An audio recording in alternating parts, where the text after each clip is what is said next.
Hello students, today we are discussing about functions of leadership and leadership styles. Functions of leadership ഒരാൾ ചെയ്യേണ്ട കാര്യങ്ങൾ അല്ലെങ്കിൽ ആക്ടിവിറ്റീസിനെയാണ് functions എന്ന് പറയുന്നത്. അപ്പോൾ ഒരു ലീഡർ ചെയ്യേണ്ട ഫങ്ഷൻസ് അല്ലെങ്കിൽ ആക്ടിവിറ്റീസ് എന്തൊക്കെയാണെന്ന് നോക്കാം. First one is integration. A good leader integrates human and material resources for the successful accomplishment of objectives. ഒരു ലീഡറിന് എന്തായാലും സ്പെസിഫിക് ആയിട്ടുള്ള ഒബ്ജക്റ്റീവ്സ് ഉണ്ടാകും. ആ ഒബ്ജക്റ്റീവ്സ് തന്നെയായിരിക്കും ഫോളോവേഴ്സിനും ഉണ്ടാവുക.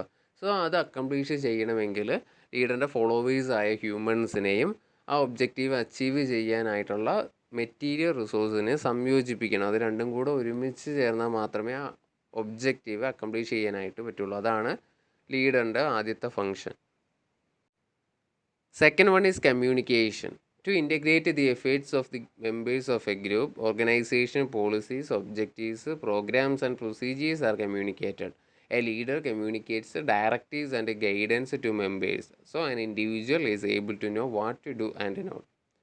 സോ ഒരു ഓർഗനൈസേഷൻ്റെ പോളിസീസും ഒബ്ജക്റ്റീവ്സും പ്രോഗ്രാംസും പ്രൊസീജിയേഴ്സും എല്ലാം ആ ലീഡറിൻ്റെ സബോർഡിനേറ്റ്സുമായിട്ട് കമ്മ്യൂണിക്കേറ്റ് ചെയ്യണം. അതുപോലെ തന്നെ അതെങ്ങനെയാണ് ചെയ്യേണ്ടത്, അവരുടെ ജോലികളൊക്കെ എങ്ങനെയാണ് ചെയ്യേണ്ടതെന്നുള്ള ഡയറക്ഷൻസും ഗൈഡൻസും ലീഡർ മെമ്പേഴ്സുമായിട്ട് അല്ലെങ്കിൽ ഫോളോവേഴ്സുമായിട്ട് കമ്മ്യൂണിക്കേറ്റ് ചെയ്യണം. എങ്കിലാണ് എന്ത് ചെയ്യണം അല്ലെങ്കിൽ എന്ത് ചെയ്യേണ്ട എന്നുള്ള കൃത്യമായിട്ടുള്ളൊരു ഐഡിയ സബോർഡിനേറ്റ്സിന് ഉണ്ടാവുകയുള്ളൂ. അതുകൊണ്ട് തന്നെ കമ്മ്യൂണിക്കേഷൻ എന്ന് പറയുന്നത് ലീഡർഷിപ്പിലൊരു ഇമ്പോർട്ടൻറ്റ് ഫങ്ഷനാണ്. Third one is production. A leader follows a production oriented supervising style of leadership. So leader focus ചെയ്യേണ്ടത് ആ ഓർഗനൈസേഷൻ്റെ പ്രൊഡക്ഷനെ ആയിരിക്കും. ഏറ്റവും നല്ല രീതിയിൽ എങ്ങനെയാണ് പ്രൊഡക്ഷൻ ഉണ്ടാക്കാൻ പറ്റുന്നത് ആ രീതിയിൽ സബോർഡിനേറ്റ്സിന് സൂപ്പർവൈസ് ചെയ്യാനായിട്ട് ലീഡർക്ക് പറ്റണം. Fourth one is representative of subordinates. A leader act as a representative of subordinates and he carry the voice of the subordinates to the top management. So if the subordinates facing any problems or grievances, it should be communicated to the top management by the leader. Leader ആണ് അവിടെ subordinates എന്തെങ്കിലും problems face ചെയ്യുന്നുണ്ടെങ്കിൽ അല്ലെങ്കിൽ grievances എന്തെങ്കിലും ഉണ്ടെങ്കിൽ top മാനേജ്മെൻറ്റുമായിട്ട് communicate ചെയ്യേണ്ടത്. അവിടെ സബോർഡിനേറ്റ്സിന് വേണ്ടിയിട്ട് വോയിസ് കൊടുക്കാൻ വേണ്ടിയിട്ട് ആ ലീഡർ ടോപ്പ് മാനേജ്മെൻറ്റിൻ്റെ ഇൻ്റർമീഡിയറി പോലെ വർക്ക് ചെയ്യണം. അത് ലീഡർഷിപ്പിൻ്റെ ഒരു important ഫങ്ഷനാണ്. Next one is fraternity. Leadership should promote fraternity among employees. His style of functioning plays a role in developing industrial peace and harmony. He should create and develop a climate of cooperation among employees. So fraternity എന്ന് പറഞ്ഞിട്ടുണ്ടെങ്കിൽ ഒരു ഗ്രൂപ്പിനുള്ളിലുള്ള ഒരു mutual ട്രസ്റ്റും കോപ്പറേഷനും ഒക്കെയാണ് ഫ്രട്ടേണിറ്റിയിൽ വരുന്നത്. So ഒരു fraternity എംപ്ലോയീസിൻ്റെ ഇടയിൽ promote ചെയ്യാനായിട്ട് ലീഡർക്ക് കഴിയണം. അങ്ങനെയാണെങ്കിൽ മാത്രമേ ഓർഗനൈസേഷനിൽ ഒരു പീസ്ഫുൾ മാനറിൽ ഒരു കോപ്പറേഷനിൽ എംപ്ലോയീസിന് വർക്ക് ചെയ്യാനും അങ്ങനെ ഒരു ക്ലൈമറ്റ് ഡെവലപ്പ് ചെയ്യാനും സാധിക്കുള്ളൂ. അതും ലീഡർഷിപ്പിൻ്റെ ഒരു ഇമ്പോർട്ടൻറ്റ് ഫങ്ഷനാണ്. Next one is team spirit. He inculcates a sense of collectivism in the employees. It forces the employees to work as a team.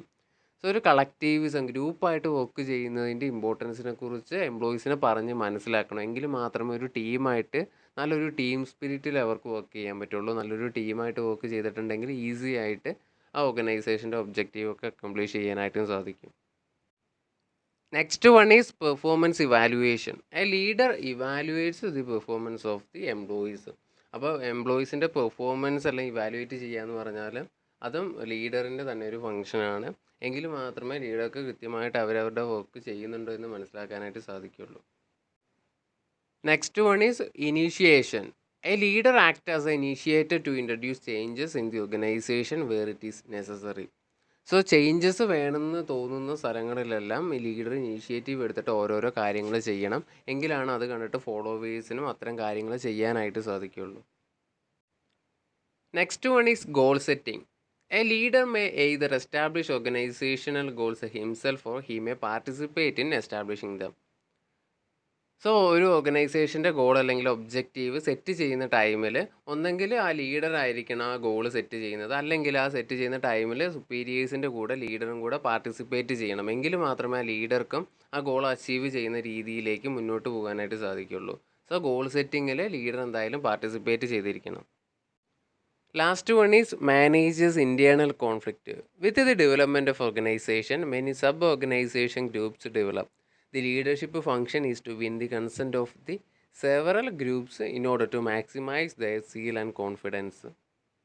So organization വളരുന്നതിൻ്റെ ഭാഗമായിട്ട് ധാരാളം സബ് ഗ്രൂപ്പൊക്കെ ഓർഗനൈസേഷനിൽ ഉണ്ടാവും. സോ ഒരു ലീഡറും അവരുടെ എല്ലാം ഒരു കൺസെൻറ്റ് നേടിയെടുത്തിട്ട് വേണം ഓരോ ആക്ടിവിറ്റീസ് ചെയ്യാൻ. അങ്ങനെയാണെങ്കിൽ ആ ലീഡർക്ക് നല്ല കോൺഫിഡൻസോടെ ഓരോ കാര്യങ്ങളും ചെയ്യാൻ പറ്റും. അതുപോലെ തന്നെ അവിടുത്തെ കോൺഫ്ലിക്റ്റ് ഒന്നും വരാതെ തന്നെ എല്ലാ കാര്യങ്ങളും അല്ലെങ്കിൽ എല്ലാ ആക്ടിവിറ്റീസും അവിടെ എസ്റ്റാബ്ലിഷ് ചെയ്യാനും ലീഡർക്ക് സാധിക്കും. Next topic is leadership styles. Leadership styles are the patterns of behavior which a leader adopts in influencing the behavior of his followers. It refers to the behavior exhibited by a leader during supervision of employees. It shows the leader's philosophy, skill, and attitude in practice. നമുക്കറിയാം leadership എന്ന് പറഞ്ഞിട്ടുണ്ടെങ്കിൽ ഒരാളുടെ ബിഹേവിയറിനെ influence ചെയ്യുന്ന പ്രോസസ്സാണ്. അപ്പോൾ എങ്ങനെയാണ്, ഏത് പാറ്റേണിലൂടെയാണ് leader ഫോളോവറിനെ influence ചെയ്യുന്നത്, ആ പാറ്റേണിനെയാണ് ലീഡർഷിപ്പ് സ്റ്റൈൽ എന്ന് പറയുന്നത്. ആ പാറ്റേൺ ആ ലീഡറിൻ്റെ ഫിലോസഫിയും സ്കില്ലും ആറ്റിറ്റ്യൂഡും ഒക്കെ ബേസ് ചെയ്തിട്ടായിരിക്കും ഫോം ചെയ്യുന്നത്.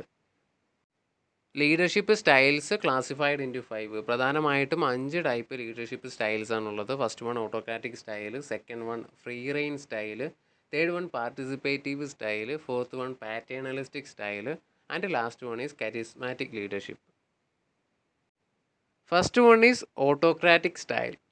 It is also known as authoritarian, directive, leader-centered or monothetic style. Under this style, leader concentrates all authority in himself, instructs a subordinate as to what to do, how to do it, when to do it, etc. He also exercises close supervision and control over his subordinates. Autocratic style, authoritarian style എന്നും directive style എന്നും leader centered, മോണോത്തറ്റിക് style എന്നൊക്കെ വേറെ പേരിലും അറിയപ്പെടാറുണ്ട്. ഇതിൻ്റെ പ്രത്യേകത എന്താണെന്ന് വെച്ചാൽ authority മുഴുവൻ ലീഡറിൻ്റെ കയ്യിലായിരിക്കും. അതുകൊണ്ട് ലീഡർ സബോർഡിനേറ്റ്സിന് എന്ത് ചെയ്യണം, എങ്ങനെ ചെയ്യണം, എപ്പോൾ ചെയ്യണം എന്നുള്ള കാര്യങ്ങളിൽ നിർദ്ദേശങ്ങൾ ഇങ്ങനെ കൊടുത്തുകൊണ്ടിരിക്കും. അതുപോലെ തന്നെ അതനുസരിച്ചിട്ടാണോ അവർ വർക്ക് ചെയ്യുന്നതെന്ന് അറിയാൻ വേണ്ടിയിട്ട് അവരെ എപ്പോഴും നിരീക്ഷിച്ചുകൊണ്ടിരിക്കും. ഇനി അങ്ങനെ അല്ലെങ്കിൽ അതിനെതിരെ എന്തെങ്കിലും കുഴപ്പങ്ങളുണ്ടെങ്കിൽ അതിനെതിരെ കറക്റ്റ് ടൈമിൽ ആക്ഷൻ എടുക്കും. There are 3 categories of autocratic leaders. Autocratic ലീഡേഴ്സിനെ വീണ്ടും 3 ഡിവൈഡ് ചെയ്തിട്ടുണ്ട്. First one, strict autocrat. He follows autocratic style in a very strict sense. He influences subordinates through negative motivation. That is by criticizing subordinates, imposing penalty, etc. So strict autocrat എന്ന് പറഞ്ഞിട്ടുണ്ടെങ്കിൽ negative മോട്ടിവേഷനിലൂടെ ആയിരിക്കും അയാളുടെ സബോർഡിനേറ്റ്സിനെ influence ചെയ്യുന്നത്. അതുപോലെ തന്നെ അയാൾ നല്ല strict ആയിരിക്കും. അയാൾ യൂസ് ചെയ്യുന്ന മെത്തേഡ്സ് ആണ് പെനാൽറ്റി ഇമ്പോസ് ചെയ്യുക, അതുപോലെ തന്നെ സബോർഡിനേറ്റ്സിൻ്റെ പ്രോബ്ലംസ് വരുമ്പോൾ ക്രിട്ടിസൈസ് ചെയ്യുക. അങ്ങനെ നെഗറ്റീവായിട്ട് തന്നെ മോട്ടിവേറ്റ് ചെയ്ത് അവരെ കൊണ്ട് ജോലി ചെയ്യിപ്പിക്കും. Second one, benevolent autocrat. Under this method, the leader influences his subordinates through positive motivation. He uses reward and incentives in directing his subordinates towards the organizational goals. So benevolent autocrat എന്ന് പറഞ്ഞിട്ടുണ്ടെങ്കിൽ അയാൾ positive motivation ആയിരിക്കും use ചെയ്യുന്നത്. അയാൾ റിവാർഡും ഇൻസെൻറ്റീവ്സും ഒക്കെ കൊടുത്തിട്ടായിരിക്കും അയാളുടെ സബോർഡിനേറ്റ്സിനെ organisation goal achieve ചെയ്യാൻ വേണ്ടിയിട്ട് ഓരോ കാര്യങ്ങൾ ചെയ്യിപ്പിക്കുന്നത്. Third one is manipulative autocrat. A manipulative autocrat leader is one who makes the subordinates feel that they are participating in decision-making process even though he has already taken the decisions. So manipulative autocrat എന്ന് പറഞ്ഞിട്ടുണ്ടെങ്കിൽ decisions ഒക്കെ already അയാൾ എടുക്കും, എന്നിട്ട് അത് സബോർഡിനേറ്റ്സുമായിട്ട് discuss ചെയ്യും. അപ്പോൾ subordinates തോന്നും നമ്മളും ഡിസിഷൻ മേക്കിങ്ങിൽ പാർട്ടിസിപ്പേറ്റ് ചെയ്യുകയാണെന്ന്. പക്ഷേ ആ ലീഡർ ഓട്ടോമാറ്റിക്കായിട്ട് അവരിൽ നിന്ന് തന്നെ ആ ലീഡർ എടുത്ത ഡിസിഷൻ കൊണ്ടുവരാനായിട്ട് നോക്കും. അപ്പോൾ അങ്ങനത്തെ പോയിൻറ്റ്സ് ഒക്കെ ഇട്ട് കൊടുക്കുമ്പോൾ ആ ലീഡർ എടുത്ത ഡിസിഷൻ എന്താണോ അത് തന്നെ എടുക്കണമെന്ന് സബോർഡിനേറ്റ്സും തീരുമാനിച്ച പോലെ ആയിരിക്കും. സോ സബോർഡിനേറ്റ്സ് വിചാരിക്കുന്നത് ലീഡർ നമ്മളോടൊക്കെ ഡിസ്കസ് ചെയ്തിട്ടാണ് കാര്യങ്ങൾ ചെയ്യുന്നത്. പക്ഷേ ആക്ച്വലി ലീഡർ ഓൾറെഡി ഡിസിഷൻസ് എടുത്തിട്ടുണ്ടായിരുന്നു. അത് തന്നെയാണ് സബോർഡിനേറ്റ്സിനെ കൊണ്ട് പറയിപ്പിക്കുന്നത്. Second one is free rein or laissez faire leadership. Under this style of leadership, the leader largely depends upon the group and its members to establish their own goals and make their own decisions. So ഈ type of ലീഡർഷിപ്പിൽ freedom full സബോർഡിനേറ്റ്സിൻ്റെ കയ്യിലാണ്. Subordinates ഗോളും ഡിസിഷൻസൊക്കെ എന്താണെന്ന് തീരുമാനിക്കുന്നു, അതുതന്നെയായിരിക്കും ലീഡറിൻ്റെ ഡിസിഷനും. The leader is passive and assumes the role of just another member in the group. അപ്പോൾ ലീഡർ എന്ന് പറഞ്ഞിട്ടുണ്ടെങ്കിൽ ആക്റ്റീവ് ആയിരിക്കില്ല, ജസ്റ്റ് പാസീവ്. അവരെന്താ തീരുമാനിക്കുന്നത്, ജസ്റ്റ് ഒരു മെമ്പർ പോലെ അതിൽ പാർട്ടിസിപ്പേറ്റ് ചെയ്യും. എന്നിട്ട് ആ ഒരു മെമ്പർ ചെയ്യേണ്ട റോൾ എന്താണോ അത് മാത്രമായിരിക്കും ആ ഗ്രൂപ്പിന് വേണ്ടിയിട്ട് ചെയ്യുന്നത്. Only very little control is exercised over group members. This style is also known as permissive style of leadership.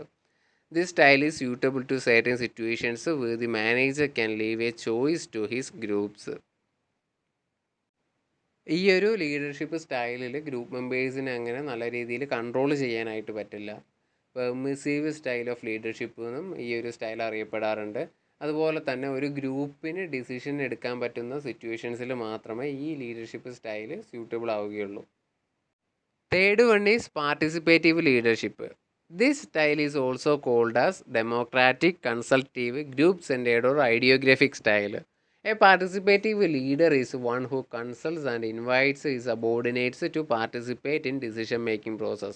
Under this style, subordinates are freely allowed to communicate with the leader and also with their fellow subordinates and take their own initiative.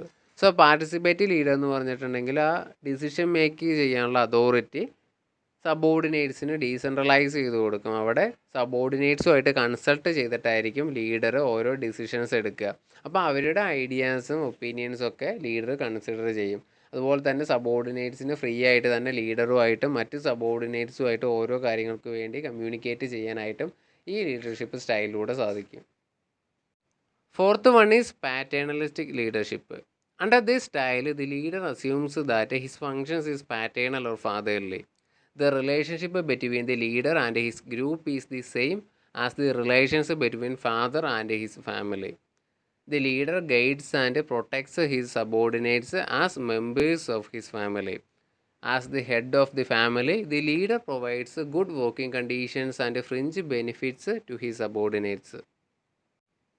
പാറ്റേണലിസ്റ്റിക് സ്റ്റൈലിൽ leader followers relationship എന്ന് പറഞ്ഞാൽ ഒരു ഫാമിലിയിൽ ഫാദറും ആ family മെമ്പേഴ്സും തമ്മിലുള്ള relationship എങ്ങനെയാണോ അതുപോലെ ആയിരിക്കും ഫോളോ ചെയ്യുന്നത്.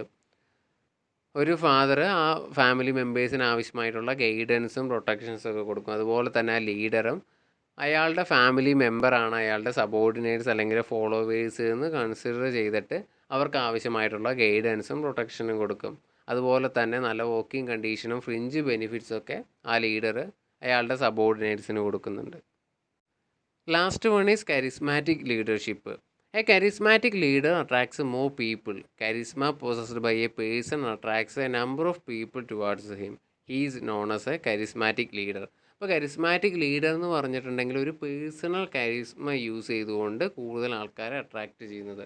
കരിസ്മ എന്ന് പറഞ്ഞിട്ടുണ്ടെങ്കിൽ ഒരാളുടെ ഒരു വ്യക്തി പ്രഭാവം, അയാളുടെ ഒരു ചാമിങ്ങും അതുപോലെ തന്നെ ചിയർഫുൾനെസ് ഒക്കെ കാണുമ്പോൾ ഓട്ടോമാറ്റിക്കായിട്ട് പീപ്പിൾ അയാളുടെ അട്രാക്റ്റഡ് ആവും. എന്നിട്ട് അയാൾ ഓട്ടോമാറ്റിക്കായിട്ട് എന്താവും, ലീഡർ ആവും. അങ്ങനെ ക്രിയേറ്റ് ചെയ്യുന്ന ഒരു ലീഡർഷിപ്പാണ് charismatic leadership. There is something like a magic with him. The charismatic leader gather followers through dint of personality and charm rather than any form of external power or authority. So charismatic ലീഡറിലേക്ക് ആൾക്കാർ attracted ആവുന്നത് അയാളുടെ കയ്യിൽ എന്തോ magic ഉണ്ടെന്ന് കരുതിയിട്ടാണ്. അതുപോലെ തന്നെ അയാൾ ഫോളോവേഴ്സിനെ ഗ്യാദർ ചെയ്യുന്നത് അയാളുടെ ഒരു പേഴ്സണാലിറ്റി, അയാളുടെ ഒരു വ്യക്തിത്വം കൊണ്ട്, അതുപോലെ തന്നെ അയാളുടെ ഒരു ചാംനെസ്, അയാളുടെ ഒരു എനർജി, അതുപോലെ തന്നെ അയാളുടെ ഒരു വശീകരണ ശക്തിയിലൂടെയാണ് അയാൾക്ക് ഫോളോവേഴ്സിനെ കിട്ടുന്നത്. അയാൾക്കൊരു പവറോ അല്ലെങ്കിൽ അയാൾക്കൊരു അതോറിറ്റി ഒന്നും ഉണ്ടാവണമെന്നില്ല.